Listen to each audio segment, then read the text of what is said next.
अरे भैया, हाँ तो भैया आ चुके हम लोग फिर से एक नए लेक्चर में एक नई एनर्जी के साथ एकदम ऊर्जा जोश से एकदम कोच के मारेंगे टन टन टन टन डा। चलिए भैया, तो हम लोग आज क्या सीखने वाले हैं? तो आज के लेक्चर से हम लोग पढ़ने वाले हैं भैया फिजिक्स का पहला chapter, electric charges and field. विद्युत आवेशित क्षेत्र क्या होता है, इसमें क्या पढ़ेंगे? इलेक्ट्रिक चार्ज के बारे में पढ़ेंगे। चार्ज से और क्या चीजें की जा सकती है इसके बारे में पढ़ेंगे। फ्लक्स क्या होता है, गॉस का नियम क्या होता है, कूलाम का नियम क्या होता है, ये सारी चीजें इसमें पढ़ेंगे। और इसको अच्छे से आनंद से स्टार्ट करते हैं। आइए बिना कुछ देरी के स्टार्ट करते हैं। मैं कसम तुझे टॉपिक एकदम चकाचक तरीके से समझ में आया, तो मत का छूकर टक से वापस आएगा। आइए स्टार्ट करते हैं। सबसे पहले देखिए, चार्ज क्या होता है? आवेश, जिसे हिंदी में आवेश बोलते हैं। चार्ज जो होता है भैया वो क्या होता है?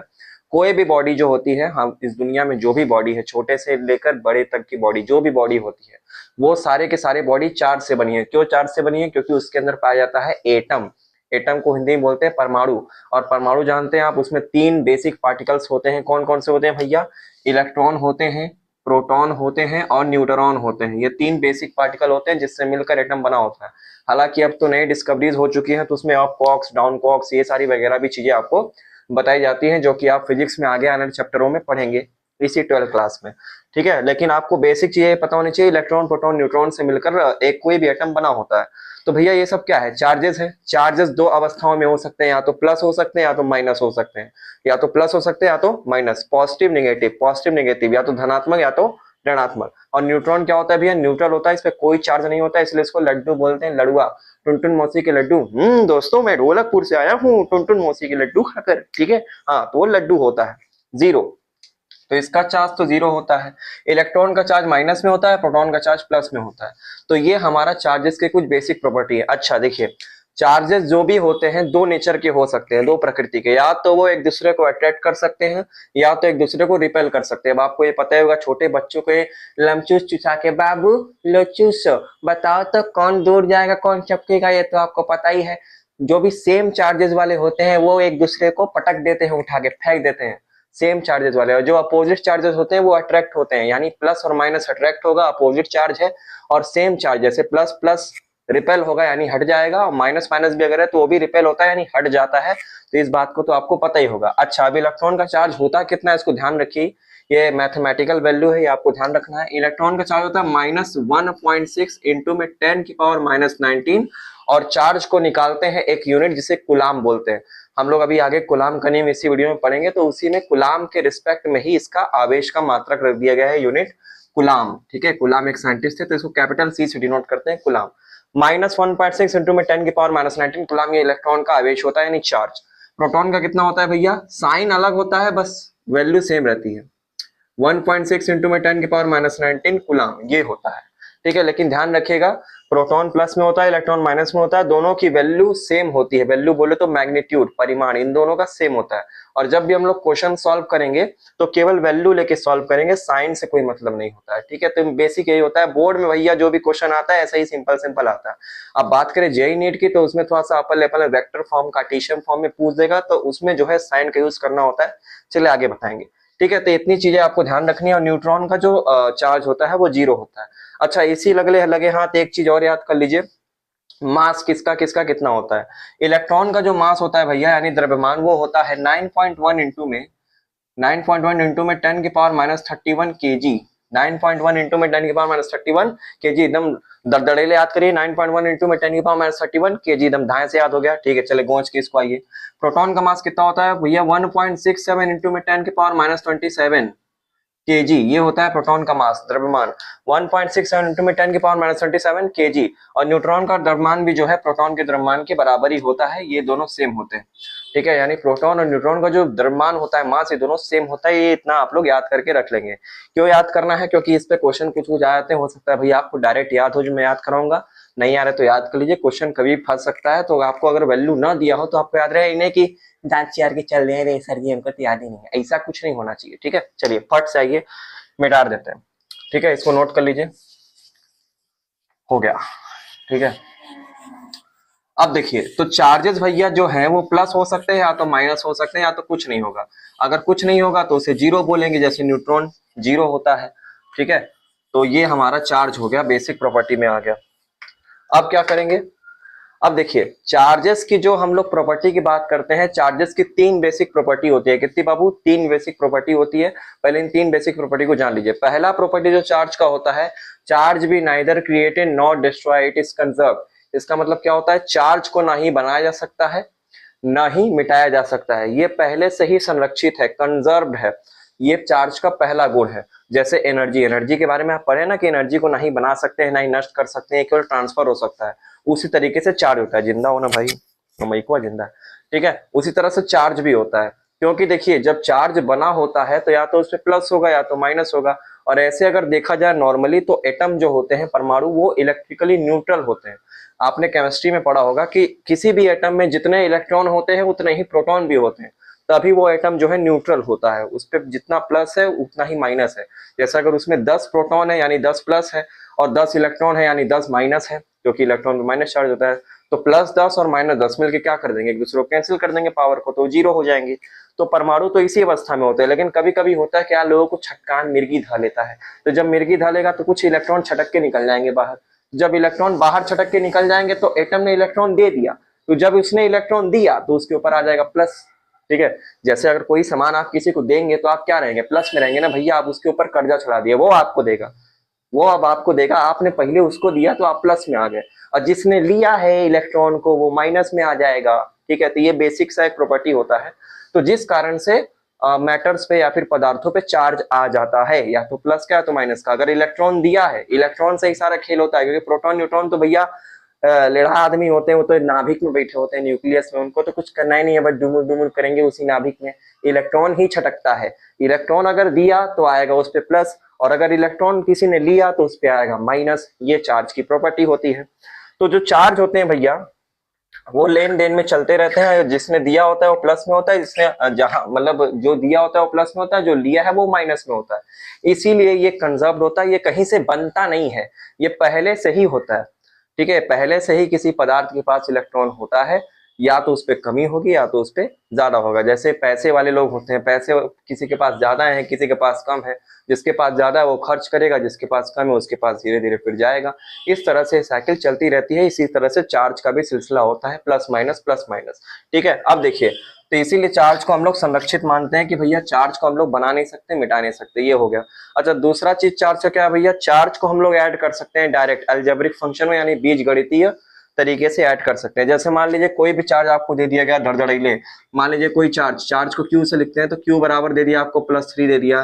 फिर एक चार्ज इनमें मान लीजिए Q1, Q2 दे दिया आपको -5, Q3 आपको दे दिया भैया कितना +2, और कहा कि बताइए इन चार्ज को अगर ऐड कर देंगे तो कितना वैल्यू आएगा? नेट चार्ज बताइए हमको, क्यू नेट बताइए, क्यू नेट, नेट चार्ज मतलब टोटल चार्ज बताइए कितना आएगा। तो कैसे ऐड करेंगे? जैसे ऐसे दिया है वैसे वैसे सबको ऐड करिए, साइन के साथ ऐड करिए, साइन के साथ ऐड करना है। तो ये +3 लिखा है, +3 प्लस -5 है तो -5 को ऐड करिए, प्लस ये +2 है तो +2 ऐड कर दीजिए। कितना आएगा भैया? देखिए +3 का +3 रहेगा, और ये प्लस माइनस माइनस हो जाएगा, और ये प्लस प्लस प्लस हो जाएगा, तो आएगा 3 - 5 + 2। तो इसका आंसर कितना आएगा भैया? 3 और 2 5, 5 आएगा, +5 और -5 कैंसिल हो जाएगा, तो ये आ जाएगा 0। यानी अगर कोई 3 चार्ज जो ऐसे हैं जिसका +3, -5 और +2 कूलाम चार्ज अगर डिस्ट्रीब्यूट हो रहा है किसी एक बॉडी पे, तो उसका जो नेट चार्ज होगा वो 0 हो जाएगा, ठीक है। उसका नेट चार्ज कितना हो जाएगा? 0 हो जाएगा, क्योंकि ये डायरेक्ट जोड़ देना होता है, कुछ करना नहीं है। साइन जिस साइन में दिख रहा है उसे साइन में जोड़ दिया भैया। बेसिक मैथमेटिक्स आपको आना चाहिए, कब प्लस माइनस करना है। इस पे मैंने सीरीज भी बनाई है बेसिक मैथमेटिक्स की, आप जाके देख सकते हैं, इसी प्लेलिस्ट में पड़ा होगा, इसी चैनल पे, बेसिक मैथमेटिक्स नाम होगा उसका, ठीक है। हाँ, देखिए ये 3 और 2 प्लस प्लस वाले हैं, तो पहले इसको ऐड करेंगे तो 3 और 2 5 आ जाएगा, तो +5 होगा, और ये -5 है, तो +5 और -5 मिलके क्या हो जाएंगे? कैंसिल, तो 0 हो जाएगा। तो इस तरह से भैया चार्ज को हम ऐड कर सकते हैं। तो ये चार्ज की दूसरी प्रॉपर्टी है कि एडिशन ऑफ चार्ज पॉसिबल है, डायरेक्ट ऐड कर देना होता है। बस ध्यान ये रखना है कि साइन को उसके साथ में लेके चलना है, इसी को बीजगणितीय एडिशन बोलते हैं, अलजेब्रिक एडिशन बोलते हैं, ठीक है। साइन के साथ हम लोग को लेके चलना है, ठीक है। तो ये हो गया। अच्छा, ये दूसरा चीज हो गया। अब भैया तीसरा चीज क्या है? तीसरा चीज हम लोग को देखना है क्वांटाइजेशन। चार्ज की तीसरी प्रॉपर्टी होती है भैया क्वांटाइजेशन, क्वांटीकृत, ठीक है। क्वांटाइजेशन क्या होता है? क्वांटीकृत क्या होता है? देखिए क्वांटाइजेशन इक्वेशन जो होता है, क्वांटीकृत करने की क्षमता, ये क्या होती है? इसको ऐसे लिखते हैं, चार्ज बराबर होता है N × में E। ये होता है हमारा क्वांटाइजेशन इक्वेशन, ठीक है। किसी भी चार्ज को क्वांटीकृत करने के लिए इक्वेशन होता है जो कि चार्ज की तीसरी प्रॉपर्टी है। इससे कहने का तात्पर्य क्या है कि कोई भी चार्ज जो होता है वो किसी भी इलेक्ट्रॉन के आवेश, ये ई क्या है इलेक्ट्रॉन है, क्यू क्या है चार्ज है आवेश, एन क्या है नंबर है, तो कोई भी जो चार्ज होता है वो इलेक्ट्रॉन के चार्ज का इंटीग्रल मल्टीपल होता है यानी पूर्णांकी गुणज होता है। इसका सिंपल सा मतलब यही है यार, इसमें 3-5 माथा पेच नहीं करना, समझ में आया? अरे भैया मुझे तो बहुत डर लगता है। वो मुन्ना तुझे डरने की जरूरत नहीं है, चड्डा समझाओ इसे, ऐसे खिलौने बाजार में नहीं मिलते, मर्द उन्हें लेकर पैदा होता है और जब ये 2.5 किलो का हाथ किसी पर पड़ता है ना तो आदमी उठता नहीं है, उठ जाता है। अब देखो यहाँ पे, ठीक है, तो ये क्वांटीकृत का इक्वेशन है, सिंपल सा ही मतलब होता है कि कोई भी जो चार्ज होता है, कोई भी जो चार्ज होता है वो इलेक्ट्रॉन के आवेश का पूर्णांकी गुणज होता है, ठीक है, यानी इंटीग्रल मल्टीपल होता है, बस इतना ध्यान रखना है, ठीक है। और ये n बराबर क्या हो सकता है भैया, ये n बराबर 1 2 3 4 5 6 कुछ भी हो सकता है, प्लस में हो सकता है तो माइनस में हो सकता है, कोई दिक्कत नहीं, जीरो नहीं करना है, ठीक है। चार्ज जीरो मतलब सब कुछ जीरो हो जाएगा, तो भैया उस पर कोई दिक्कत ही नहीं है। n की वैल्यू आप क्या क्या रख सकते हैं, तो n की value 1 2 3 4 dot dot dot dot dot ये रख सकते हैं, अब या तो प्लस में रखिए या तो माइनस में रखिए, कोई दिक्कत नहीं है। तो ये इंटीग्रल मल्टीपल होता है भैया, इसमें पॉइंट n की वैल्यू कभी भी पॉइंट में नहीं आएगी, ठीक है, n की वैल्यू हमेशा 1 2 3 4 इस तरह से चलेगी या पावर में आ जाएगी, 10 की पावर 1 10 की पावर 4 इस तरह से, ठीक है। तो ये भैया हमारा काम होता है, इसी को बोलते हैं क्वांटाइजेशन ऑफ चार्ज, क्वांटी आवेशों का क्वांटीकरण, ठीक है, जो कि इस इक्वेशन से निकलता है। तो ये चार्ज की 3 बेसिक प्रॉपर्टी आप लोगों ने जान ली, कौन कौन सा, पहला जो है चार्ज कंजर्व रहता है, संरक्षित रहता है, दूसरा क्या है चार्ज को ऐड कर सकते हैं, और तीसरा चार्ज हमेशा क्वांटीकृत होता है। इस फॉर्मूले का हम लोग यूज करेंगे, ठीक है, ये इतना हो गया। अब देखिए भैया कुछ बात बताते हैं, बॉडी पे चार्ज आता कैसे है। तो आप लोग जब छटाक भर के रहे होंगे कई बुरी के, तो आप लोगों ने कई बार स्केल से इसी से रगड़ के, जब खोपड़िया पे गड़गड़ गड़गड़ गड़गड़ गड़गड़ गड़गड़ गड़गड़ रगड़ के छोटा छोटा कागज रख के इसे सटाते होंगे तो उस पर कड़कड़ कड़कड़ कड़कड़ चपक जाता होगा, ठीक है, किए होंगे। उसको इलेक्ट्रोस्टैटिक फोर्स वही होता है, ये जो हम लोग पढ़ रहे हैं वही होता है। वो क्या है, जैसे देखिए हम लोग के वायर में करंट आता है, वो करंट पूरा फ्लो कर रहा होता है, लेकिन जब हम लोग रगड़ रहे होते हैं तो उसमें केवल टेम्परेरी चार्ज उत्पन्न होता है, वो टेम्परेरी होता है, कुछ देर बाद वो खत्म हो जाएगा, क्योंकि आसपास बहुत सारे भैया एटम है, कहीं ना कहीं से वो इलेक्ट्रॉन लेके अपने आप को न्यूट्रल कर लेगा। क्योंकि भैया अगर आपको कमी है तो आप कमी करने के लिए कुछ प्रयास करेंगे कि नहीं, आपके अंदर कमी है तो आप कुछ ना कुछ प्रयास करके अपनी कमी को दूर करेंगे। तो भैया वो तो एटम है, वो तो टनाटन तरीके से सबसे ले लेगा, नहीं मिलेगा छीन लेगा, कहे भैया दे हमके दे, ऐसे ना दे, ठीक है, तो खटाखट ले लेगा, खत्म कर देगा अपना चार्ज को।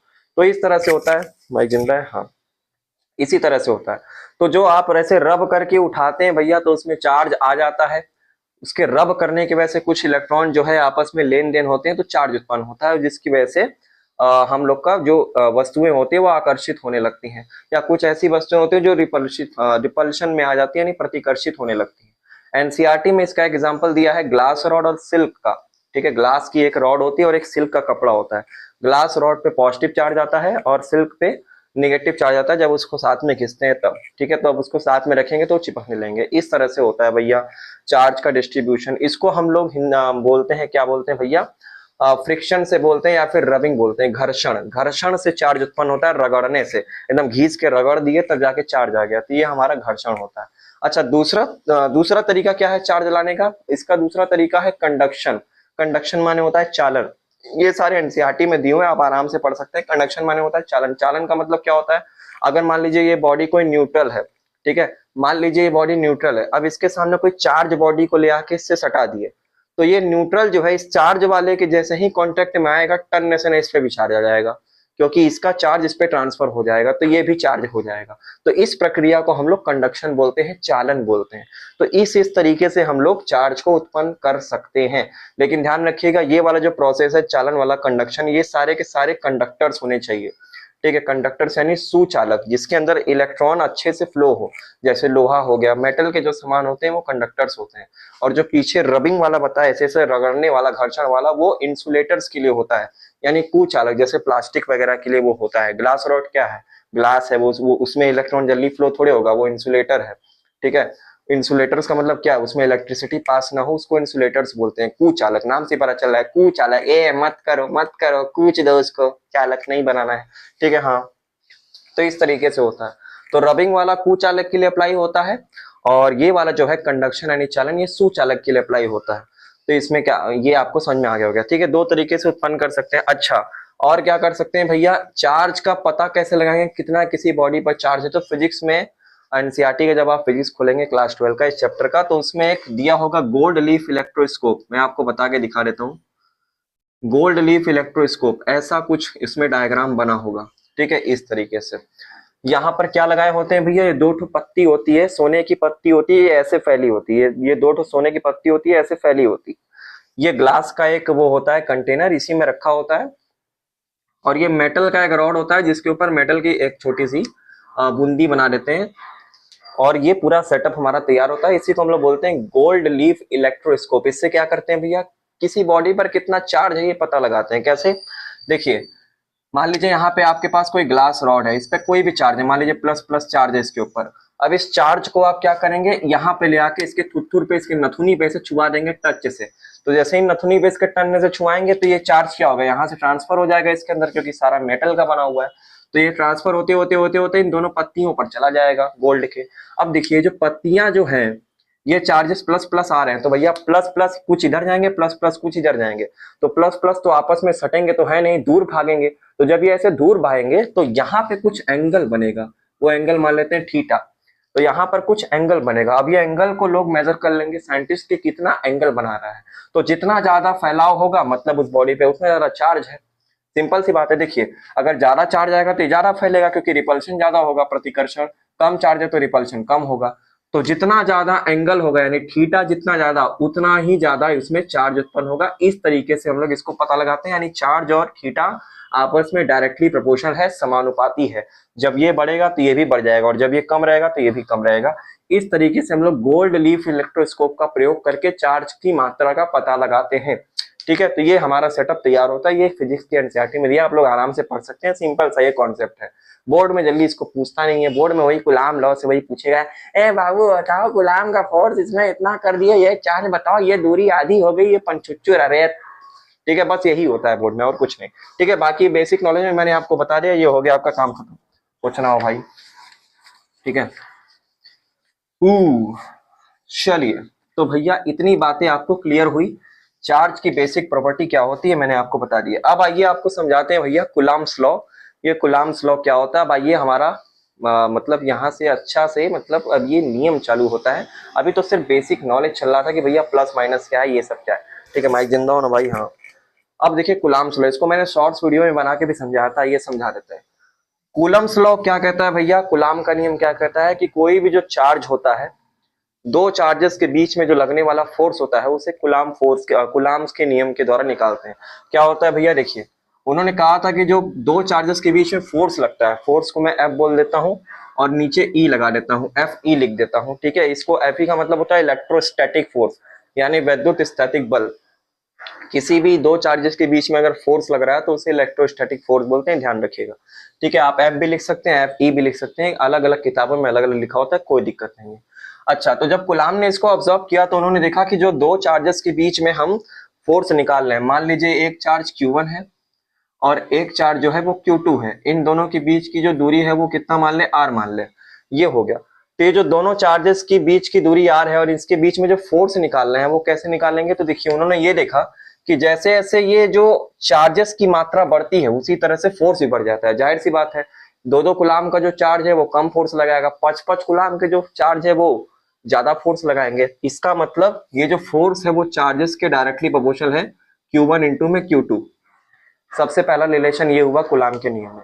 दोनों चार्जेस का जो मल्टीपल होता है, जैसे जैसे बढ़ेगा वैसे वैसे फोर्स बढ़ जाएगा। ये पहला रिलेशन हुआ, डायरेक्टली प्रोपोर्शनल यानी समानुपाती। अच्छा, दूरी से क्या रिलेशन बताया, दूरी आप जैसे जैसे बढ़ाओगे भैया, दूरी बढ़ गई तो चार्जेस दूर चले गए, तो जब चार्जेस दूर चले गए तो फोर्स क्या हो जाएगा, कम हो जाएगा। सिंपल सी बात है, लॉजिक है ये तो। अगर आप इसको हेल के खींच देना पकड़ के पांच से, तो ये दूरी बढ़ जाएगी, दूरी बढ़ जाएगी तो ये सब दूर चलेगा, दूर चलेगा तो फोर्स क्या हो जाएगा, कम हो जाएगा। ठीक है, फोर्स क्या हो जाएगा, कम हो जाएगा। जैसे आपकी कोई मनपसंद चीज जो होती है वो आपसे दूर चली जाती है तो आपका मन नहीं लगता है, आप परेशान हो जाते हैं, उसी तरीके से ये भी है। ठीक है, तो अब क्या करना है, इलेक्ट्रोस्टैटिक जो फोर्स है दूरी से कैसे रिलेटेड है, दूरी अगर बढ़ाएंगे तो फोर्स कम हो जाएगा, यानी इनवर्सली प्रोपोर्शनल है, इनवर्सली व्युत्क्रमानुपाती बोलते हैं इसको। इनवर्सली अगर ये बढ़ेगा तो ये घट जाएगा, और अगर ये बढ़ेगा तो ये घट जाएगा, इसको व्युत्क्रमानुपाती संबंध बोलते हैं, इनवर्सली रिलेशन। लेकिन ध्यान रखिएगा, कूलाम ने ये कहा था कि दूरी का स्क्वायर करके लेना है, ठीक है, दूरी का स्क्वायर करके लेना है, इसको इनवर्स स्क्वायर लॉ बोलते हैं, आर का स्क्वायर करके लेना होता है, ठीक है। ये हो गया। तो ये कूलाम के दो नियम थे जो कि उन्होंने चार्ज के ऊपर दिए थे फोर्स लगने के हिसाब से। अब देखिए, ये भी फोर्स है, ये भी फोर्स है, दोनों सेम फोर्स है, इलेक्ट्रोस्टैटिक फोर्स। इन दोनों को अगर मैं एक साथ कंबाइन करके लिखूं तो देखिए मैं क्या लिख सकता हूं, मैं ये लिख सकता हूं, electrostatic force is directly proportional to Q1 Q2, ऊपर हो जाएगा, और ये 1 का इंटू इसमें करेंगे तो 1 ही आएगा, नीचे बचेगा आर स्क्वायर। ये हो गया। तो ये हमारा कूलाम का जो एक पूरा रिलेशन है वो ये निकल के आता है, कूलाम के नियम के अनुसार ये पूरा आता है। देखिए, ये इसके डायरेक्टली है तो ये इसके डायरेक्टली, ये इसके इनवर्सली है तो ये इसके इनवर्सली, पूरा कंबाइंड फॉर्म में मैंने लिख दिया। तो इसी को बोलते हैं प्रोपोर्शनल कूलाम्स लॉ, ठीक है। अभी ये प्रोपोर्शनलिटी का साइन हटाया नहीं है, अब क्या करना है, इसको हटा के एकदम प्रॉपर कूलाम लॉ एकदम चकाचक तरीके से हम लोग को बनाना है। अरे हमें तो अपने ने लूटा, क्या ने कहा था, इसको हटाना है। कैसे हटाएंगे, इसको हटाने के लिए इक्वल टू लगाना होता है, और एक कांस्टेंट आता है, वो कांस्टेंट कैसा होता है आइए दिखाते हैं। तो हम लिखेंगे इलेक्ट्रोस्टैटिक फोर्स बराबर में एक कांस्टेंट आएगा, उसको लिखेंगे के, इसको स्मॉल के लिखना है, इसी कांस्टेंट को हम लोग बोलते हैं कूलाम कांस्टेंट। और बाद में सारी वैल्यू को छाप दीजिए, Q1 Q2 अपॉन में आर स्क्वायर। ये हमारा जो फॉर्मूला होता है ये कूलाम का बेसिक फॉर्मूला होता है, इसी को आप लोग को रटना है, बोर्ड पे क्वेश्चन इसी पे आएगा, पक्का लिख के ले लो 100%, ठीक है। के Q1 Q2 अपॉन में आर स्क्वायर। ध्यान रखिएगा जो के होता है स्मॉल होता है, इसको बोलते हैं कूलाम कांस्टेंट। Q1 Q2 क्या है, चार्ज है, आवेश की संख्या, और आर क्या है, उनके बीच की दूरी है, उसका स्क्वायर करके आपको रखना पड़ेगा। तो ये हमारा होता है भैया इलेक्ट्रोस्टैटिक फोर्स का formula according to Coulomb's law. किसी भी दो चार्जेस के बीच में कितनी फोर्स लगती है, इतनी लगती है। और इसका कंपैरिजन अगर हम ग्रेविटेशन से करें, जो आपने 11th क्लास में पढ़ा होगा, ग्रेविटेशनल फोर्स यानी FG, ग्रेविटेशनल फोर्स यानी गुरुत्वाकर्षण बल, उसमें क्या होता है, Gm1 m2 अपॉन में आर स्क्वायर, यही चीज होता है, सिंपल, ठीक है। वहां पे द्रव्यमानों के बीच में ये फोर्स लगता है तो उसको ग्रेविटेशनल फोर्स बोलते हैं, गुरुत्वाकर्षण बल। ये भी सेम होता है, बस यहाँ पे कांस्टेंट G आता है। दोनों द्रव्यमान होते हैं, यहाँ पर द्रव्यमान रखना होता है, चार्ज नहीं रखना होता है, मास रखना होता है, और दूरी सेम रहती है, वही जैसे दूरी यहाँ पे रहती है वैसे दूरी यहाँ पर भी रहती है। ये 11th क्लास में आप लोगों ने पढ़ा होगा। और एक बात ध्यान रखने वाली ये है कि जो गुरुत्वाकर्षण में फोर्स लगता है वो केवल क्या होता है, अट्रैक्शन ही होता है, उसमें कभी भी रिपल्शन नहीं हो सकता, वो सिर्फ आकर्षण ही होता है, प्रतिकर्षण नहीं होता। लेकिन जो कूलाम का फोर्स लगता है वो दोनों तरीकों का हो सकता है, या तो अट्रैक्शन का भी हो सकता है, आकर्षण का भी, या तो दूर भगाओ अभियान भी हो सकता है, प्रतिकर्षण यानी रिपल्सन भी हो सकता है। इसको आप ध्यान रखेंगे, क्यों, क्योंकि चार्ज को मैंने भैया पहले ही बताया है कि अगर सेम चार्जेस होंगे तो दूर जाएंगे, और अगर अपोजिट चार्जेस होंगे तो पास आएंगे, अट्रैक्ट करेंगे एक दूसरे को। जिस तरीके से कूलाम का लॉ जो है ये दोनों तरीके से काम करता है, लेकिन ग्रेविटेशन केवल एक तरीके से अट्रैक्शन पे काम करता है, रिपल्सन पे नहीं करता है, ठीक है। तो ये हमारा इलेक्ट्रोस्टैटिक फोर्स हो गया भैया, ठीक है। हाँ, अब देखिए एक चीज और बता दे रहे हैं, जब चार्ज कंजर्व होता है तो इलेक्ट्रोस्टैटिक फोर्स भी कंजर्व होता है। ये बोर्ड में कई बार क्वेश्चन पूछा गया है कि बताइए इलेक्ट्रोस्टैटिक फोर्स क्या है, संरक्षित है कि असंरक्षित है, कंजर्व्ड है कि अनकंजर्व्ड है। तो आप कहेंगे इलेक्ट्रोस्टैटिक फोर्स कंजर्व्ड होता है। इसलिए कंजर्व्ड होता है क्योंकि दोनों चार्जेस पे ये जो फोर्स होता है इक्वल लगता है। अगर मान लीजिए ये इस पर F फोर्स लगा रहा है तो ये भी इस पर F फोर्स ही लगाएगा, दोनों का फोर्स इक्वल होता है। ये आप ध्यान रखेंगे, क्यों, क्योंकि ये दोनों का मल्टीपल में होता है। इसीलिए कभी भी अगर आपसे पूछ दे कि बताइए Q1 चार्ज का जो फोर्स F1 है और Q2 चार्ज का जो फोर्स F2 है, इन दोनों का अगर रेशियो लिया जाए, अनुपात, ये बोर्ड में पूछा गया क्वेश्चन है, तो ये किसके बराबर आएगा, तो ये दोनों फोर्स आपस में इक्वल होते हैं दोनों चार्जेस के बीच में, तो ये हमेशा 1 आएगा, 1:1, ये हमेशा 1 आएगा, ठीक है। दोनों चार्ज इक्वल तो होते हैं, अपोजिट हो सकते हैं, चाहे नहीं भी हो सकते हैं, लेकिन हाँ इन दोनों का रेशियो 1 आएगा। क्यों, क्योंकि ये कंजर्व होते हैं, संरक्षित होते हैं। इसको आप ध्यान से रखेंगे, बोर्ड में पूछा गया क्वेश्चन है, ठीक है। चलिए यहाँ तक की बात आपको क्लियर है, तो इसको मिटा देते हैं, ये आपको याद रखना है, ठीक है। अभी इसके ऊपर क्वेश्चन कराएंगे तो मजा आएगा। चलिए,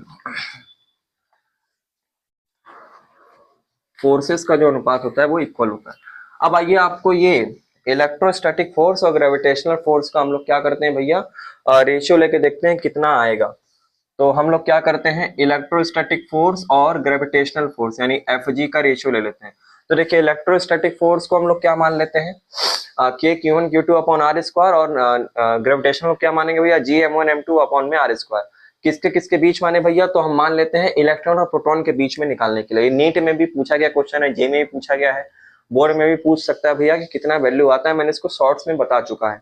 ठीक है, कि मान लीजिए अगर एक इलेक्ट्रॉन है, इलेक्ट्रॉन को माइनस ही लिखते हैं ना, सॉरी इलेक्ट्रॉन को माइनस ही लिखते हैं, मैंने माइनस ही लिख दिया।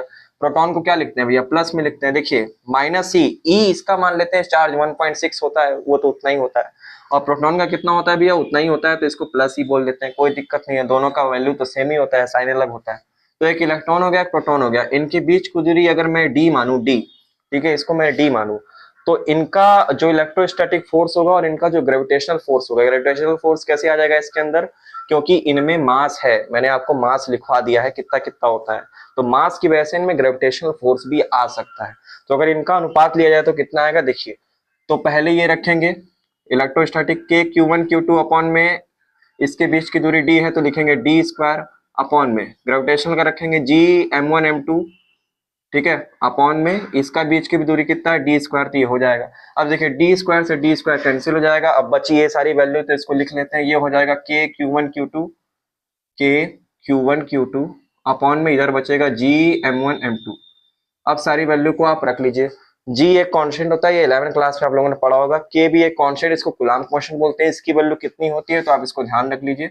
K को हम लोग कूलाम्ब कांस्टेंट बोलते हैं, इसकी वैल्यू होती है 9 इंटू में 10 की पावर 9, ठीक है, 9 इंटू में 10 की पावर 9 न्यूटन मीटर स्क्वायर पर कूलाम्ब स्क्वायर, ये इसकी वैल्यू होती है, और इसका मात्रक होता है न्यूटन मीटर स्क्वायर पर कूलाम्ब स्क्वायर, ये आपको याद रखना है। दोनों का चार्ज आपको पता ही है, इसका भी 1.6 इंटू में 10 की पावर -19, साइन नहीं रखेंगे, सिर्फ वैल्यू रखेंगे, और इसका भी 1.6 इंटू में 10 की पावर -19। जी की वैल्यू 6 पॉइंट के करीब कुछ होती है, 6 पॉइंट शायद 6.1 के करीब कुछ होता है, 10 की पावर -11 ऐसा कुछ होता है, अभी मुझे याद नहीं आ रहा, लेकिन होगा, आप देख लीजिएगा। और मास तो इलेक्ट्रॉन का मैंने बता दिया है 9.1 करके कुछ केजी में होता है, और प्रोटॉन का भी कितना होता है 1.67 इंटू में 10 की पावर -27 केजी में। सारी वैल्यू को जब आप रख के सॉल्व करेंगे तो ये आपका जो लगभग वैल्यू है वो निकल के आएगा 2.4 इंटू में 10 की पावर 39, ये वैल्यू निकल के आएगा। और आपको ये चकाचक तरीके से याद कर लेना है कि किसी भी इलेक्ट्रॉन और प्रोटॉन के बीच में अगर उसका इलेक्ट्रोस्टैटिक फोर्स और ग्रेविटेशनल फोर्स का रेशियो ले तो हमेशा इसके बराबर आता है 2.4 इंटू में 10 की पावर 39, ये आपको ध्यान रखना है, एनसीईआरटी में भी दिया है।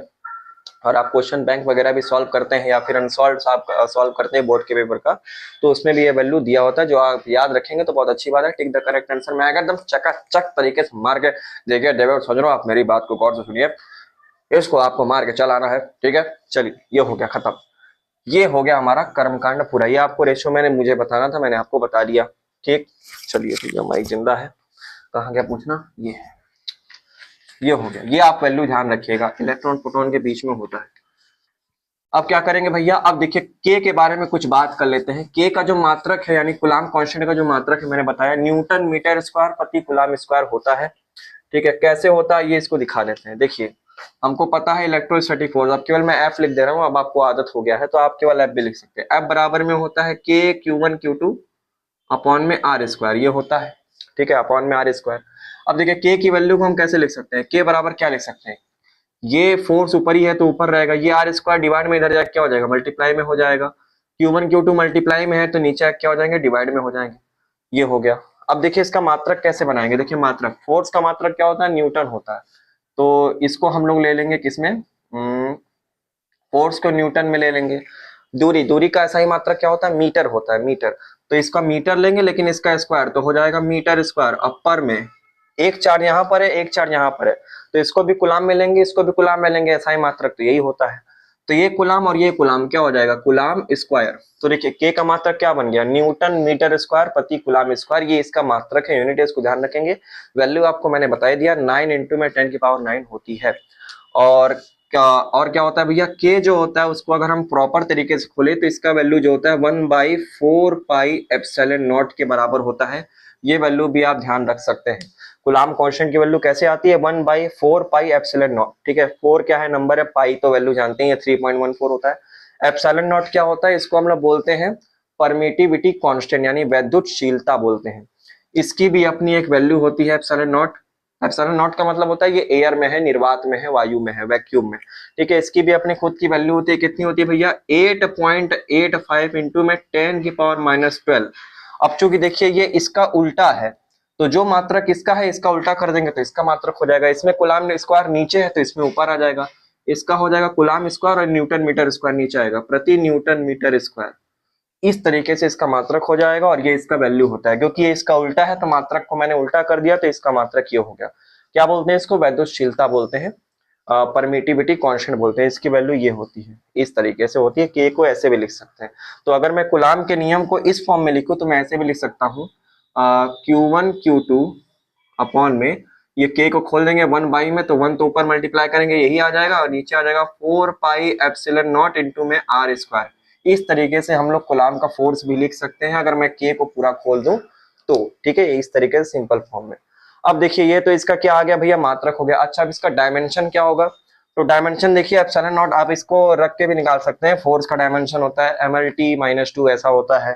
ठीक है, आर को मीटर में लेंगे तो एल का स्क्वायर करके निकालेंगे ऐसा होता है। लेकिन हम डायरेक्ट कहेंगे कि आप एप्सिलॉन नॉट का मात्रक याद रखिए, फिर इसका उल्टा कर देंगे के का हो जाएगा, के का हो जाएगा।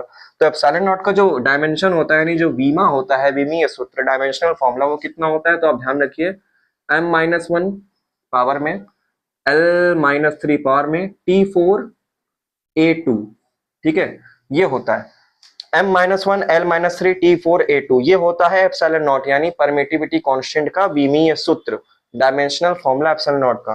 तो देखिए ये इसके ये इनवर्सली है, इसका मतलब व्युत्क्रमानुपाती उल्टा है। तो जब इसको ऊपर भेजेंगे तो के का आपको डायमेंशन मिल जाएगा। और 4 और पाई ये तो एक कांस्टेंट वैल्यूज है भैया, नंबर्स का कोई डायमेंशन नहीं होता है, आपको पता ही है। ठीक है, कोई नंबर्स वगैरह कोई डायमेंशन नहीं होता है।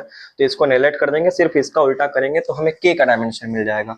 तो अगर मुझे के का डायमेंशन चाहिए, वीमा चाहिए, तो इसका उल्टा कर दीजिए। तो आइए उल्टा करते हैं। तो m का ऊपर जाएगा उल्टा तो माइनस की पावर प्लस में हो जाएगी तो बचेगा सिर्फ m। l-3 ऊपर जाएगा तो क्या बचेगा, l3 हो जाएगा, माइनस हट जाएगा। t की पावर 4 प्लस में है ऊपर जाएगा क्या बन जाएगा, t की पावर -4 बन जाएगा। a की पावर 2 प्लस में ऊपर जाके क्या बन जाएगा, a की पावर -2 बन जाएगा। इस तरीके से आप k का भी डायमेंशन याद कर सकते हैं। तो अगर आपको एप्सिलॉन नॉट का याद है तो आप k का याद कर सकते हैं, चाहे तो आप निकाल सकते हैं। यहाँ पे फोर्स वगैरह का रख के निकालेंगे तो यही सेम आएगा। ठीक है, हम तो कहेंगे याद रखिए भैया, कुछ चीजें याद रखनी बहुत अच्छी होती है भैया। एग्जाम टाइम में प्रेशर नहीं होता है, अरे भैया दरदारे ले चल रहा है, अरे भैया 3 मिनट बचा, अरे भैया अरे रुक जाइए, देखिए ऐसा ऐसा नहीं करना होता भैया, आराम से हो जाएगा। एप्सिलॉन नॉट का याद रख लीजिए, m-1 l-3 T4A2, तुरंत याद हो गया, खत्म हो गया। चलिए, तो ये आपका संपन्न हुआ, इसका डायमेंशन वगैरह मैंने बता दिया। कूलाम्स लॉ आपको यहीं पे खत्म हुआ। बेसिक चार्जेस मैंने आपको बता दिए, कैसे चार्ज किया जा सकता है वो बता दिए। चार्जेस की प्रॉपर्टी बता दिए, 3 प्रॉपर्टी होती है चार्जेस की। रेशियो लेना बता दिया। अब क्या बचा है भैया, अब क्वेश्चन बचा है, आइए क्वेश्चन करते हैं। ठीक है, एनसीईआरटी में क्वेश्चन बढ़िया दिया है क्वांटाइजेशन के ऊपर। क्वेश्चन क्या कहता है आप देखेंगे, पेज नंबर 6 या 7 या 8 पर दिया होगा। उसमें क्वेश्चन ये पूछा, एग्जाम्पल में क्वेश्चन दिया है, शुरू में ही दिया हुआ है कि अगर मान लीजिए कोई क्या बोलते हैं, कोई बॉडी है, उसमें से 10 की पावर 9 कितना, 10 की पावर 9 इलेक्ट्रॉन जो है, इलेक्ट्रॉन वो पर सेकंड निकल रहा है। ठीक है, कोई बॉडी है उसमें से 10 की पावर 9 इलेक्ट्रॉन पर सेकंड निकल रहे हैं, ये क्वेश्चन है। तो कह रहा है कि उस पे 1 कूलाम चार्ज आने में कितना समय लग जाएगा, ये पूछ रहा है कितना समय लग जाएगा 1 कूलाम चार्ज आने में। उसको साल में कन्वर्ट करके पूछा है, ईयर में बताइए। तो आइए निकाल के देखते हैं भैया। तो सबसे पहले देखिए 10 की पावर 9 इलेक्ट्रॉन पर सेकंड निकल रहे हैं, तो पहले इतने इलेक्ट्रॉन का चार्ज हम निकाल लेते हैं कि कितना आएगा, तब हम 1 कूलाम का पता कर लेंगे। कैसे करेंगे आइए दिखाते हैं। तो हमको पता है क्वांटाइजेशन ऑफ चार्ज लगा देंगे, इलेक्ट्रॉन इतने हैं, इसका मतलब ये n की वैल्यू दिया हुआ है, तो हम इसका चार्ज निकालेंगे। कैसे निकालेंगे, तो चार्ज का फॉर्मूला होता है क्वांटाइजेशन का, क्या होता है, Q बराबर में होता है n इंटू में E, ये होता है। तो क्या रखेंगे भैया, देखिए n की वैल्यू तो हमें दे दी 10 की पावर 9, इतने इलेक्ट्रॉन है, इंटू में E क्या होता है, इलेक्ट्रॉन का चार्ज। इलेक्ट्रॉन का चार्ज कितना होता है, -1.6 इंटू में 10 की पावर -19। लेकिन माइनस नहीं लेंगे, सिर्फ वैल्यू लेके सॉल्व करेंगे, हम लोग का आंसर आ जाएगा, इतना कूलाम का चार्ज आएगा। अब जैसे ही इसको इंटू करेंगे तो आपका जो चार्ज आएगा वो कितना आएगा भैया, 10 की पावर 9 और 10 की पावर -19 को कैंसिल करेंगे तो बचेगा 10 की पावर -10, तो आ जाएगा 1.6 इंटू में 10 की पावर -10 कूलाम, ये आ जाएगा पर सेकेंड। ठीक है, ये पर सेकेंड का चार्ज है। तो देखिए इतने इलेक्ट्रॉन पर सेकेंड जा रहे थे, तो इतने इलेक्ट्रॉन का चार्ज कितना होगा पर सेकेंड, क्योंकि ये पर सेकंड का है तो मैंने इतने इलेक्ट्रॉन का चार्ज निकाल दिया पर सेकंड। कितना होता है क्वांटाइजेशन ऑफ फॉर्मूले से निकाल दिया मैंने, तो आ गया 1.6 इंटू में 10⁻⁻10 कूलाम पर सेकंड। यानी मैं इसको बोल सकता हूं इस तरीके से, यूनिटरी मेथड लगा दे, एकाकी विधि आपने 6-7 में पढ़ा होगा कि 1.6 इंटू में 10⁻⁻10 कूलाम चार्ज जो है वो कितने सेकंड में जा रहा है, 1 सेकंड में जा रहा है। 1 सेकंड में, कितने सेकंड में, 1 सेकंड में। तो मुझे कितना चाहिए, 1 कूलाम का चार्ज चाहिए। क्वेश्चन में यही पूछा है कि 1 कूलाम चार्ज आने में कितना समय लगेगा, तो इतना कूलाम चार्ज 1 सेकंड में जा रहा है अकॉर्डिंग टू क्वेश्चन। ठीक है, अकॉर्डिंग टू मैंने यहाँ सॉल्व किया तो इतना कूलाम चार्ज यहाँ पर आ रहा है 1 सेकंड में।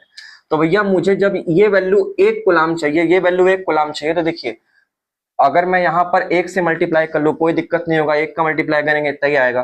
तो मुझे अगर 1 कूलाम आवेश चाहिए तो ये वाली जो वैल्यू है इधर जाके क्या हो जाएगी, डिवाइड में हो जाएगी। तो 1 कूलाम का वैल्यू अगर मुझे चाहिए तो 1 सेकंड यहाँ पर था बटे में, ये नीचे आके डिवाइड होगा 1.6 इंटू में 10⁻⁻10 सेकेंड। तो 1 कूलाम चार्ज मुझे इस बॉडी पर लाने में कितना समय लगेगा, 1 में इतना सेकंड लगेगा। अब जब आप इसको सॉल्व करेंगे तो ये वैल्यू जो आएगी आपकी आएगी 6.25, ठीक है, इनटू में 10 की पावर, ये आएगा 0.65, एक पॉइंट आएगा इसका आएंगे तो आएगा 10 की पावर, रुक जाइए इसको डिवाइड करेंगे, नहीं इसको डिवाइड करेंगे तो आएगा 0.625, इसको इससे डिवाइड करेंगे तो इतना आएगा 10 की पावर -10, ऊपर जाएगा क्या बन जाएगा 10 की पावर +10 बन जाएगा। इतना सेकंड लगेगा, ठीक है, इतना सेकंड लगेगा। ये पॉइंट अगर एक आगे कर लेंगे तो इसमें से एक घट जाएगा, तो हमारा जो वैल्यू है वो इतना आ जाएगा 6.25 इंटू में 10 की पावर 9 सेकेंड। इतना सेकेंड का समय लगेगा किसी बॉडी पर 1 कूलाम चार्ज आने में, जब उसमें से 10 की पावर 9 इलेक्ट्रॉन पर सेकेंड निकल रहा हो, तब 1 कूलाम चार्ज आने में इतना सेकेंड लगेगा। ये हमारा क्वेश्चन यहीं पे सॉल्व हो गया। लेकिन एनसीईआरटी को जनबे करते हैं अर्गे मिर्गित है, होता है नहीं तुमको भैया इतने में खुश नहीं होना है, तुमको एकदम गड़गड़ा के एकदम कैलकुलेशन में एकदम घुस जाना है तुमको। तो भैया अब इस सेकंड को कह रहा है ईयर में चेंज करिए। ईयर में कैसे चेंज करेंगे, तो भैया सेकंड से ईयर में जाने के लिए क्या करते हैं, एक साल में कितना दिन होता है, 365 दिन होता है, और हर दिन में कितने घंटे होते हैं, 24 घंटे होते हैं, और हर घंटे में कितने, सॉरी हाँ, एक हर 365 दिन हो गए साल में, और हर दिन कितने घंटे होते हैं, 24 घंटे होते हैं। हर घंटे में कितने मिनट होते हैं, 60 मिनट होते हैं, और हर मिनट में कितने सेकंड होते हैं, 60 सेकंड होते हैं। तो भैया इस वैल्यू को उन सबसे डिवाइड दे देंगे, यानी हम कर देंगे 6.25 इंटू में 10 की पावर 9 को डिवाइड देंगे किसमें, 365 दिन इंटू में 24 घंटा, हर एक दिन का, हर एक घंटे में 60 मिनट, और हर एक मिनट में 60 सेकंड। तो जब इसको इससे डिवाइड देंगे तो हमारा जो आंसर है वो ईयर में आ जाएगा, ठीक है। तो भैया देखिए मैंने इसको कैलकुलेटर से डिवाइड दिया था, तो कैलकुलेटर जो है वो कैलकुलेशन नहीं कर पाता इतना लंबा वैल्यू को, तो आपको एरर दे देगा। तो आपको इसके लिए गूगलिया पे जाना है, वहां सर्च करना है साइंटिफिक कैलकुलेटर। वहां पे जब आप जाके सर्च करके किसी क्रोम ब्राउजर में जाके उसको ओपन करके वहां पे कैलकुलेट करेंगे तो आपका सही से वैल्यू निकल के आएगा। वो वैल्यू आता है आपका, इतना आता है, ठीक है। जब आप इसको डिवाइड करेंगे इसको पूरा सॉल्व करके तो ये आता है, देखिए इतने वैल्यू को तो मैं यहीं पे रख रहा हूँ, ये वाला। और जब आप इसको इससे डिवाइड करेंगे तो ये आपका आता है 1.98 इंटू में 10 की पावर -7, ये आपका वैल्यू आता है इतना ईयर। ये ईयर में आएगा। क्यों ईयर में आएगा, क्योंकि आपने 365 दिन 24 घंटा 60 मिनट 60 सेकंड से इस सेकंड वाली वैल्यू को डिवाइड दिया, तो ये आपका ईयर में आ जाएगा। एक साल में 365 होता है, ऐसे डिवाइड करना होता है, ठीक है। तो ये हो गया आपका, ये मेथड आप ध्यान रखिए। अगर सेकंड से ईयर में जाना होता है तो उसको इतने वैल्यू से डिवाइड कर देंगे तो ईयर में चला जाएगा, ये आप याद कर सकते हैं, ठीक है। ये भी इसी यूनिटरी मेथड से ही निकालते हैं, लेकिन समय नहीं है उसको बताने के लिए, इसीलिए मैं डायरेक्ट आपको बता रहा हूँ। इसमें ज्यादा क्वेश्चन भी नहीं पूछाते हैं, एनसीईआरटी क्वेश्चन में यही छूछमाछा टाइप का ऐसे ही होता है, ठीक है। बोर्ड में ऐसा क्वेश्चन आने की संभावना नहीं होती है, फिर भी मैं बता दे रहा हूँ कॉन्सेप्ट के लिए। अब देखिए ये हो गया। अब देखिए इसका ये जो पॉइंट है, इसको 2 पॉइंट आगे लेंगे तो पावर माइनस में चला जाएगा, तो मैं यहाँ कर दे रहा हूँ। इसका 2 पॉइंट आगे लेंगे तो पावर माइनस में जाएगा। मैंने पावर को सिखाया है मैंने अच्छे से, कैसे पॉइंट प्लस में कब माइनस में आता है। बेसिक मैथमेटिक्स का जाके लेक्चर देखिए, 2 ही वीडियो में कंप्लीट हो गया पूरा मैथ, जितना आपको 11-12 समझ में आ जाएगा, ठीक है, आराम से बोर्ड के लिए। तो आप जाके देख सकते हैं, ठीक है। तो 1.98 के पॉइंट घसकाएंगे तो हो जाएगा 198 इंटू में 10 की पावर -2, ये पॉइंट घसका दिए, और 10 की पावर -7 पहले से है, और ये 10 की पावर 9 पहले से है। तो अब देखिए 10 की पावर -2 10 की पावर -7 ऐड करेंगे तो 10 की पावर -9 हो जाएगा। तो 10 की पावर -9 और 10 की पावर +9 क्या हो जाएगा, कैंसिल। तो मेरा जो फाइनल आंसर आएगा वो 198 ईयर आएगा, ठीक है, 198 ईयर्स यानी 198 साल, ये आंसर है हम लोग का साल में। तो अगर किसी बॉडी से 10 की पावर 9 इलेक्ट्रॉन पर सेकंड निकल रहा है तो उस पे 1 कूलाम चार्ज आने में 198 साल लग जाएगा। समझ रहे हैं, यानी लगभग 200 साल, मान लीजिए लगभग 200 साल लग जाएगा 1 कूलाम चार्ज आने में। इसीलिए कहा जाता है कि जो कूलाम का चार्ज होता है वो बहुत बड़ा वैल्यू होता है, वो बहुत बड़ी वैल्यू होती है। कूलाम का जो चार्ज होता है वो बहुत बड़ी वैल्यू होती है। इसीलिए हम लोग चार्ज वगैरह जो भी लेते हैं भैया तो ज्यादातर माइक्रो कूलाम में दिया होता है। माइक्रो कूलाम एक छोटा यूनिट होता है। एक माइक्रो कूलाम में कितना होता है, 10 की पावर -6 कूलाम होता है, ऐसा होता है। ठीक है, एक माइक्रो कूलाम में 10 की पावर -6 कूलाम होता है। ये यूनिट कन्वर्जन होता है। जैसे 1 मीटर में 100 सेंटीमीटर होता है ना, उसी तरीके से ये भी होता है। इसीलिए कूलाम के यूनिट को बहुत बड़ा मानते हैं, तो मापने के लिए हम लोग माइक्रो यूज करते हैं। तो ये भैया हो गया हमारा काम। ठीक है, चलिए तो इतना कंप्लीट कर लेते हैं। अब देखिए एक और क्वेश्चन बता देते हैं इसके ऊपर, उसके बाद ये लेक्चर खत्म कर देते हैं, क्योंकि छोटे छोटे लेक्चरों में मैं चाह रहा हूँ कि चैप्टर खत्म हो मजेदार तरीके से। भैया हाँ तो बहुत मजेदार है भैया। चलिए आइए दिखाते हैं। ठीक है अच्छा है, अरे ये लेक्चर तो लंबा होना है, लेकिन मुझे तो फर्क नहीं पड़ता इससे। अच्छा है भैया, मुझे बचा लो।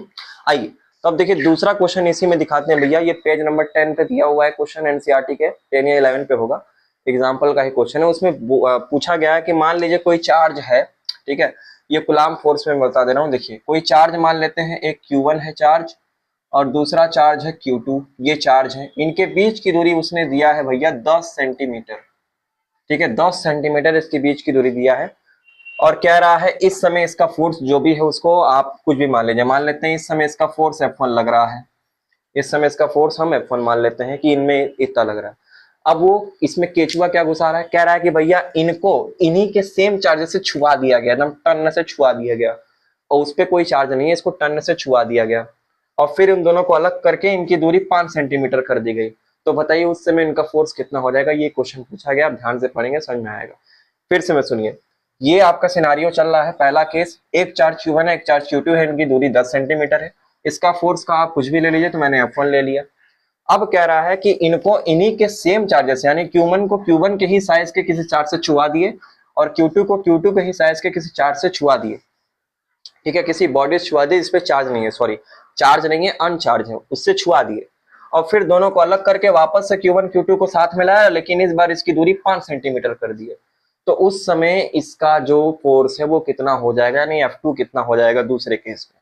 कैसे निकालेंगे, देखिए सबसे पहले इसका फोर्स पता करिए। इसका फोर्स कितना होगा, F1 मान लेते हैं कितना होगा। देखिए कांस्टेंट वैल्यू होगा K, Q1 Q2 अपॉन में इनके बीच की दूरी का R² यानी 10 सेंटीमीटर का स्क्वायर। लेकिन ध्यान रखिएगा क्वेश्चन सॉल्व करते वक्त ये गलती मत करिएगा। आपको अगर दूरी सेंटीमीटर एंगस्ट्रॉम में इस समय दिया है तो आप उसको मीटर में चेंज जरूर कर लीजिएगा।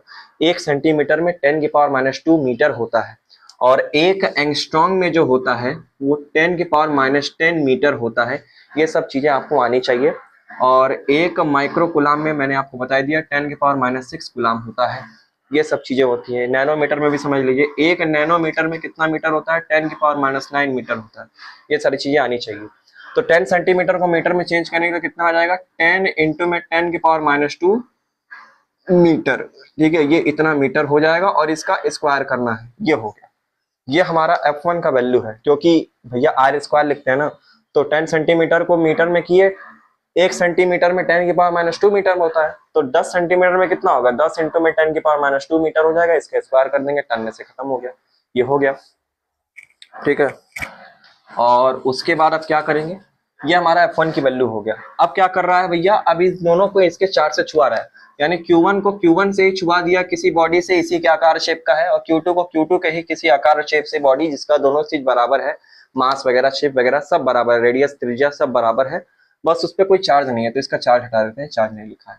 ठीक है, उससे इससे छुआ दिया गया। तो देखिए अगर कोई भी बॉडी पे चार्ज है और किसी अनचार्ज बॉडी से छू रहा है तो हमेशा याद रखिएगा चार्ज हमेशा डिस्ट्रीब्यूट हो जाता है बराबर बराबर हिस्सों में। बस ध्यान ये रखिएगा कि वो दोनों बॉडी सेम आकार के होने चाहिए, तब सेम बॉडी शेप के होने चाहिए। तो अगर किसी बॉडी पे चार्ज है, किसी बॉडी पे चार्ज नहीं है और उस पर टच हो रहा है, तो इसका चार्ज इस पे ट्रांसफर होगा, दोनों पे आधा आधा। जैसे मान लीजिए इस पे 1 कूलाम चार्ज है तो इस पे कोई भी चार्ज नहीं है। तो जैसे ही इसको छुआएंगे तो आधा कूलाम इस पे हो जाएगा, आधा कूलाम इस पे हो जाएगा। मान लीजिए इस पे 10 कूलाम चार्ज है और इस पे कोई चार्ज नहीं है, तो 10 कूलाम चार्ज को जब इस पे छुआएंगे तो इसका आधा आधा बढ़ जाएगा दोनों पे, इस पे 5 कूलाम हो जाएगा, इस पे 5 कूलाम हो जाएगा। इस तरह से चलता है। ये नहीं कि आपके पास कुछ है आप देने चल गए भैया नहीं देंगे, हट, ये सब में निनियाने वाला काम नहीं होता, टन टन बांट देते हैं सब, ठीक है, आधे आधे हो जाते हैं, ठीक है। तो उसी तरह से अगर इसके शेप और साइज का हम लोग छुआएंगे अगर चार्ज को, फिर वापस से इसको हटा देंगे, तो ये जो चार्जेस है ये आधे आधे हो जाएंगे। तो Q1 का आधा हो जाएगा कितना, Q1 का आधा हो जाएगा Q1 बाई हाफ, और Q2 का आधा हो जाएगा भैया Q2 बाई में आधा, इसका डिवाइड बाई में 2। अब कह रहा है कि जब चार्ज छुआ के निकाल दिए गए तो इसका जो दूरी है वो 5 सेंटीमीटर हो गया। तो बताइए इस समय जो फोर्स होगा यानी जो F2 होगा वो कितना होगा, ये आपको बताना है, ठीक है। तो सिंपल सा लॉजिक आप ऐसे समझ सकते हैं, देखिए Q1 Q2 पहले सेम थे, मतलब मान लीजिए अलग अलग थे, बाद में आधे हो गए। तो जब Q1 Q2 आधा हुआ तो फोर्स भी आधा होगा, लेकिन इन दोनों का मल्टीपल है, ठीक है। तो मल्टीपल है तो 2 और 2 मल्टीप्लाई करेंगे तो 4 आएगा, मल्टीपल में होता है ना भैया। देखिए कूलाम लॉ क्या होता है, डायरेक्टली प्रोपोर्शनल Q1 इंटू में Q2 दोनों के मल्टीपल में होता है। तो जब ये आधे आधे करेंगे तो इसका 1/2 हो जाएगा, तो 2 2 4 हो जाएगा। तो फोर्स जो है 1/4 गुना कम हो जाए, सॉरी, चार्ज अगर 1/4 हुआ तो फोर्स भी 1/4 हो जाएगा। लेकिन दूरी देखिए आपने आधी कर दी, पहले 10 था, फिर बाद में 10 का आधा कर दिए, 5 कर दिए। तो जब 10 का आधा किए यानी 10 का आधा करेंगे, इसका मतलब क्या हुआ, पहले मान लीजिए कितना था, पहले 10 था, फिर बाद में 5 हुआ यानी आधा हो गया। तो आधा यानी 1/2 का स्क्वायर, तो 1/2 का स्क्वायर कितना हो जाएगा, 4, 2 का स्क्वायर 4 हो जाएगा। तो इस तरीके से 2 का स्क्वायर जब 4 करेंगे तो 4 ऊपर आने के बाद ये फोर्स जो है 4 गुना बढ़ जाएगी, क्योंकि भैया ये दूरी इसके इनवर्सली में होती है। तो जब दूरी कितनी हो गई, 1/4 हो गई, 1/2 हो गई, 1/2। तो इसका स्क्वायर करेंगे तो 1 का स्क्वायर 1 होता है, 2 का स्क्वायर 4 हो जाएगा। तो ये 4 ऊपर आ जाएगा यानी 4 गुना फोर्स बढ़ जाएगी। कब, जब दूरी को आधा कर दिए तब। तो 4 गुना फोर्स ऐसे बढ़ी और 4 गुना कम हो गया। तो इसका मतलब 4 और 4 जब कट जाएगा तो फोर्स में कोई बदलाव नहीं आएगा, यानी पहले जो फोर्स है बाद में भी फोर्स वही रहेगा। नहीं समझ में आया, कोई बात नहीं, ठीक है। इस तरीके से नहीं समझ में आएगा तो आइए इक्वेशन से सॉल्व कर लेते हैं, तुरंत चकाचक तरीके से समझ में आ जाएगा। आइए दिखाते हैं, इक्वेशन से सॉल्व कर लेते हैं, ठीक है। ये F1 की वैल्यू हमने ऐसे निकाला, इसमें कोई दिक्कत नहीं। अच्छा F2 कैसे निकालेंगे, आइए दिखाते हैं, ठीक है। F2 को निकालने के लिए पहले इसका इक्वेशन बना लेते हैं। इक्वेशन कैसे बनेगा भैया, हम लिखेंगे इनके बीच का कांस्टेंट के, Q1 Q2 इस समय कितने हो गए, आधे आधे हो गए। तो हो जाएगा Q1 Q2 अपॉन में इसका आधा नीचे मल्टीप्लाई हो जाएगा, तो हो जाएगा 2 × 2, इसका भी आधा मैंने मल्टीप्लाई कर लिया। अच्छा इसके बीच की दूरी कितनी है, 5 सेंटीमीटर। तो अब इसको मीटर में चेंज करेंगे तो 10⁻⁻2 इंटू का इसका स्क्वायर कर देंगे तो ये मीटर में चेंज हो जाएगा। तो ये हमारा हो गया कि Q1 Q2 अपॉन में r², ये हो गया भैया इस तरीके से। अब देखिए हमको क्या करना है, इन दोनों का अगर मैं अनुपात ले लूं, रेशियो ले लूं, ये मान लो इक्वेशन नंबर 1 है और ये इसको इक्वेशन नंबर 2 बना लूं, और इन दोनों को अगर इक्वेट कर दूं, हम समीकरण बना के इक्वेट कर दे रहे हैं, तो हमें F1 F2 का रिलेशन मिल जाएगा कि आपस में बराबर है कि 2 गुने है कि 4 गुने है, क्या है। तो आइए टर्न से करके देख लेते हैं। तो हम क्या करते हैं भैया, F1 डिवाइड बाय में F2 कर लेते हैं, स्टार्ट करते हैं। F1 की वैल्यू कितनी है भैया, K Q1 Q2 अपॉन में r², यानी 10 का स्क्वायर करें कितना हो जाएगा 100, और 10⁻⁻2 का स्क्वायर करें कितना हो जाएगा 10⁻⁻4।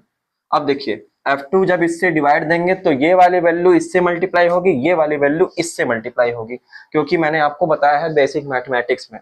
तो यहाँ से अगर मल्टीप्लाई करेंगे तो इसके साथ ये मल्टीप्लाई होगा, तो ऊपर हो जाएगा 2 × 2 यानी 4, इंटू में 5 का स्क्वायर कितना होगा 25, इंटू में 10⁻⁻2 का स्क्वायर है 10⁻⁻4, ये हो गया अपॉन में, ये वाला नीचे आ जाएगा, सॉरी हाँ 4 तो कर दिए, तो ये हो जाएगा K Q1 Q2, ये नीचे हो जाएगा। अब देखिए सारी चीज काट दीजिए, K Q1 Q2 कट गया डिवाइड में, ठीक है। ये देखिए 10⁻⁻4 कट गया।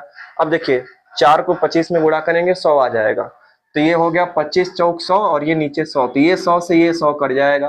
तो देखिए F1 बाई F2 किसके बराबर आ जाएगा, 1 के बराबर आ जाएगा। तो भैया F2 को जाके मल्टीप्लाई कर देंगे तो क्या हमको मिलेगा, F1 किसके बराबर है, F2 के, ये हमें मिल जाएगा, जो कि आंसर आपका यही है, एनसीईआरटी में पूछा है। इसका मतलब आप इसका आंसर क्या कहेंगे कि जब दूरी को आधा किया गया और चार्ज भी आधे हो गए छुआने के बाद, इसका मतलब उस समय जो फोर्स है F2 वो पहले वाले फोर्स के बराबर ही रही, क्योंकि आपने दूरी को आधा करके क्या कर दिया, चार्ज भी आधे कर दिए, जिससे दूरी आधा करने से जो है फोर्स 4 गुना बढ़ गया, और चार्ज आधा करने से फोर्स 4 गुना कम हो गया। तो 4 गुना कम हुआ, 4 गुना बढ़ गया, दोनों एक दूसरे को कैंसिल कर दिए, फोर्स सेम रहा। यही मैंने आपको शुरू में बताया था। तो इस तरीके से ये दोनों फोर्स काम करते हैं। तो भैया कूलाम के नियम तो मैंने छोटा सा आपको बताया। इस तरीके से आपको Q1 Q2 R square angstrom metre micro coulomb इसी में दिया होगा, और आपको फोर्स निकालने को बोलेगा, तो आप आराम से निकाल सकते हैं। तो आप जाइए अपने नोट सॉल्व करिए, ठीक है। कोचिंग वगैरह स्कूल के मॉड्यूल्स मिलते हैं, उसमें भी मिलता होगा, क्वेश्चन बैंक होगा आपके पास अनसॉल्व होगा, उससे लगाइए, एनसीईआरटी क्वेश्चन लगाइए मजे से एकदम चकाचक, और फिर उसको ट्राई करिए, इस पे आप लग जाएगा। बस ध्यान ये रखिएगा कि सारी वैल्यू एसआई में होना चाहिए, ठीक है। मैंने आपको सारी वैल्यू बता दी है। चलिए तब मिलते हैं नेक्स्ट क्लास में इन्हीं सब फन एंटरटेनमेंट म्यूजिक के नॉलेज के साथ। तब तक के लिए bye bye, good night, take care, सभी को शुभ रात्रि, बड़ू बाय बड़ू, बाय बाय। अच्छा है।